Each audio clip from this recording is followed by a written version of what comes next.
Praise Lord. ദൈവത്തിൻ്റെ അതിപരിശുദ്ധമായ നാമം വാഴ്ത്തപ്പെടുമാറാകട്ടെ. സങ്കീർത്തനം 16:8. ഞാൻ യഹോവയെ എപ്പോഴും എൻ്റെ മുമ്പിൽ വെച്ചിരിക്കുന്നു. നമ്മുടെ ആവശ്യങ്ങൾ നടക്കുവാൻ വേണ്ടി മാത്രമല്ല, എപ്പോഴും ദൈവത്തെ മുമ്പിൽ വെച്ചാൽ മാത്രമേ ആത്മീക അനുഗ്രഹങ്ങൾ ലഭിക്കുവാൻ സാധിക്കുകയുള്ളൂ. ഒരു വ്യക്തിയുടെ വിശ്വാസ ജീവിതം ബലപ്പെടണമെങ്കിൽ ദൈവത്തെ മുൻപിൽ നിർത്തേണ്ടത് അത്യാവശ്യമാണ്. ദൈവവുമായിട്ടുള്ള ഒരു പേഴ്സണൽ റിലേഷൻഷിപ്പ് ഉള്ളവർക്ക് മാത്രമേ ദൈവത്തെ നമ്മുടെ ജീവിതത്തിന് മുമ്പിൽ വയ്ക്കുവാൻ സാധിക്കുകയുള്ളൂ. മോശയെക്കുറിച്ച് നാം ഇപ്രകാരം വായിക്കുന്നു: ദൈവം മോശയോട് കൂടി ഇരുന്നതുകൊണ്ട് വേണ്ടുന്ന വാക്കുകൾ പറയാനായി മോശയ്ക്ക് ഫറവോൻ്റെ മുമ്പാകെ നിൽക്കുമ്പോൾ സാധിച്ചു. ജോസഫിനെക്കുറിച്ച് ഉൽപ്പത്തി പുസ്തകം 39:2, 21, 23 വാക്യങ്ങളിൽ യഹോവ അവനോട് കൂടെ ഇരുന്ന് അവനെ ധൈര്യപ്പെടുത്തിയെന്ന് നാം വായിക്കുന്നു. നമ്മുടെ ഏത് പ്രതിസന്ധി ഘട്ടങ്ങളിലും നമ്മെ ധൈര്യപ്പെടുത്തുവാൻ കഴിയുന്ന കർത്താവ് നമ്മോട് കൂടെ ഇരിക്കുവാൻ ആഗ്രഹിക്കുന്നവനാണ് നമ്മുടെ ദൈവം. എന്നാൽ പലപ്പോഴും നമ്മുടെ പാപങ്ങൾ മൂലം നമുക്ക് കർത്താവിനോട് ചേർന്നിരിക്കുവാൻ കഴിയാതെ വരുന്നു.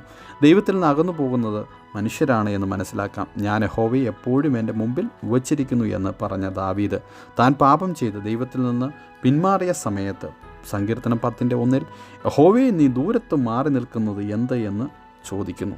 ദൈവം എന്നും ഒരു പൊസിഷനിലാണ് നിൽക്കുന്നത്. എന്നാൽ നമ്മുടെ പാപം മൂലമാണ് നമുക്ക് ദൈവത്തോട് അടുക്കുവാൻ സാധിക്കാത്തത്.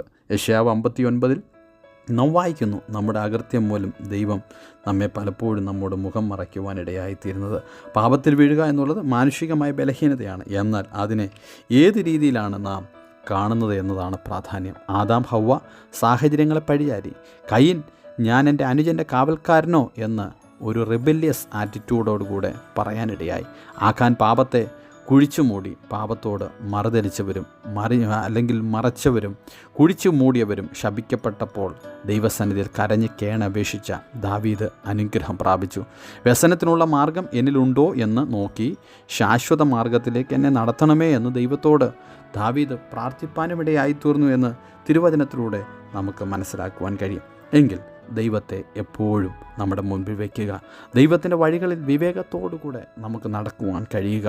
ഇങ്ങനെ നാം ദൈവത്തോടു കൂടെ ആയിരിക്കുന്നുവെങ്കിൽ, ദൈവത്തെ സ്നേഹിച്ച് ദൈവവചനത്തെ ഇഷ്ടപ്പെട്ട് ദൈവത്തോടു കൂടെ മുൻപോട്ട് ജീവിക്കുവാൻ കർത്താവ് നമ്മെ എല്ലാവരെയും സഹായിക്കട്ടെ. അനുഗ്രഹിക്കപ്പെട്ട ഒരു പ്രഭാതം കർത്താവ് നമുക്ക് ദാനം നൽകിയതിനും നന്ദി പറയാം.